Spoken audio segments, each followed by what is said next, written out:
রাতে ক্লাবে সব ছেলেরা সব বসে টিভি দেখছে, হঠাৎ করে সৌমেন, আমাদের দক্ষিণ চক্করা, সৌমেন, তমাল, বুম্বা, কাকে, রিজু, সাহেব, প্রচুর মানে 30টা ছেলে মিলে এসে 30টা ছেলে মিলে এসে ক্লাবে সব ভাঙচুর করে দেয়। ভাঙচুর করাতে ক্লাবে ছেলেদেরকে খুব মারামারি করছে। ওই যে দেখুন, ওই যে এখানে ক্লাবে ছেলেদেরকে প্রচুর মারামারি মারধর করে। আমরা শুনতে পেয়ে ঘর থেকে আসি, মহিলারা সবাই বেরিয়ে আসি, বড় শট বের করে ছেলেকে মারতে হয়। ছেলেকে আমরা বাঁচাতে গিয়ে আমাদের সব একদম পুরো প্রত্যেকটা মেয়ে ছেলেকে সিসি পর্যন্ত উঠেছে, প্রত্যেকটা ছেলে মেয়েদেরকে মেরেছে। মারার পরেতে ওরা দিনের পর দীর্ঘদিন সব এলাকা দখল দিয়েছে, দীর্ঘদিন এরকম করছে, দীর্ঘদিন। হ্যাঁ, কি জন্য করছে এটা বোঝা যাচ্ছে না। মানে আমরা বলছি এলাকাতে যারা চাইছে যে আমরা শের হয়ে গেছি, এলাকাটা দমনের জন্য। হ্যাঁ, কি তৃণমূলেরই ওনারা একটা ভালো পদে আছে, সৌমেন, তমাল, ওরা কিন্তু পঞ্চায়েতেরই একটা ভালো সদস্যর পদে আছে। হ্যাঁ, তৃণমূলেরই। কিন্তু কি কারণে করছে, এলাকাটা পুরো চাইছে যে জমি রাখার জন্য, দীর্ঘদিন করছে, দীর্ঘদিন মহিলা বাচ্চা এলাকা দখল করার জন্য। যেখানে মাননীয় মুখ্যমন্ত্রী একটা মেয়ে, সেখানে আমরা মেয়েরা কোনো মহিলা কোনো সুরক্ষিত নেই। আমরা এখানে আমরা পাচ্ছি না, আমরা দীর্ঘদিন সুরক্ষা নেই, আমরা কোনো সুরক্ষা নেই। ওটাই তো আমরা বলছি যে মাননীয় মুখ্যমন্ত্রীকে আমরা জোর হাত করে বলছি আমাদের সুরক্ষা দরকার। এরা যা করছে আমাদের শট চালাচ্ছে, লাঠি ঘুষি বন্দুক দিয়ে ফায়ার করতে বেরিয়ে গেছে গিয়ে। ওই জন্য আমরা একদম করতলে বলছি যাতে আমাদের একটা নিরাপত্তার ব্যবস্থা করে দিন, কারণ এরা দিনে রাতে আমাদের স্বামীদেরকে আমরা আতঙ্কিত ভীষণভাবে। এই দেখুন আমরা আতঙ্কিত। শুধু আমার নাম পিঙ্কি দেব। পাড়ার মধ্যে একটা দুই পাড়ার ছেলেদের মধ্যে একটা গন্ডগোল হয়েছে এবং পুলিশ খুব কঠোর ব্যবস্থা নিয়েছে। তাৎক্ষণিকভাবে পুলিশ দুপক্ষেরই 4 জনকে অ্যারেস্ট করেছে এবং কোর্টে পাঠিয়েছে এবং আরও যারা যুক্ত এই ঘটনার সাথে তাদেরকে অ্যারেস্ট করবে। পুলিশের মতো ব্যবস্থা নেবে, আইনের পথে চলবে। এর সাথে রাজনীতির কোনো যোগ নেই, স্থানীয় গণ্ডগোল এবং প্রশাসন সেটাকে তার মতো করে দেখে নেয়। না, বেশ কিছু মহিলারা অভিযোগ করছে যে সেই এলাকার মহিলারা বলতে চাইছে যে আমরা তৃণমূল করি, ওরাও তৃণমূল করে, কিন্তু তৃণমূলের হয়ে কেন আমাদেরকে তৃণমূলের কর্মীদেরকে মারল?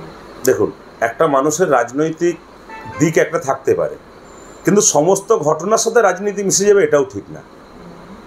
একজন খেলোয়াড় তিনি ফুটবল খেলেন, কিন্তু তিনি তো রাজনীতিও করতে পারেন। তার মানে তার খেলাটার সাথে রাজনীতির যোগ থাকবে না তো।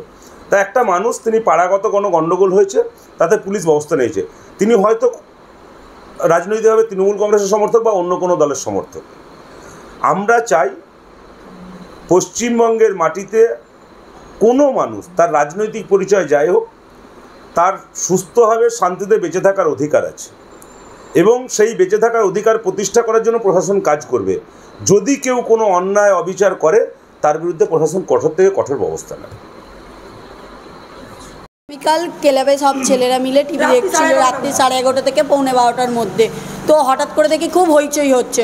আমরা তো সবাই শুয়ে পড়েছি, যেহেতু পাড়ার ছেলে, শুনতে পেয়ে আমরা বেরিয়ে এসেছি। তো আমাদের সাথে আমাদের ছেলেরাও বেরিয়ে আসবে, বাচ্চারা আসার ফলে প্রথমে অ্যাটাক করছে বাচ্চাদের।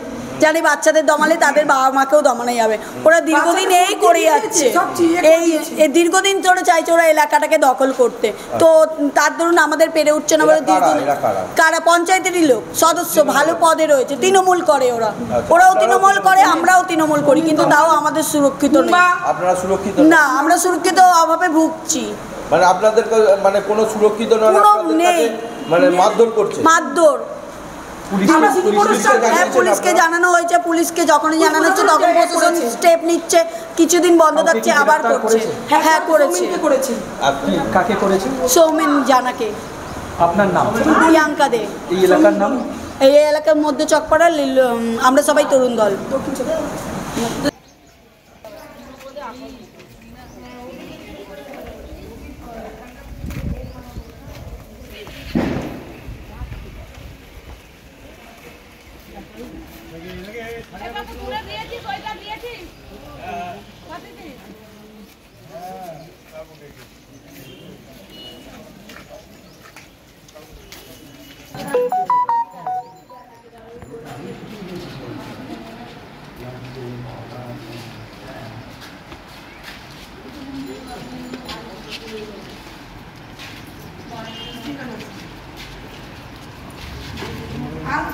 ভেতরে আসে, ভেতরটাই আসে, ভেতরে আসে, ভেতরে আসে।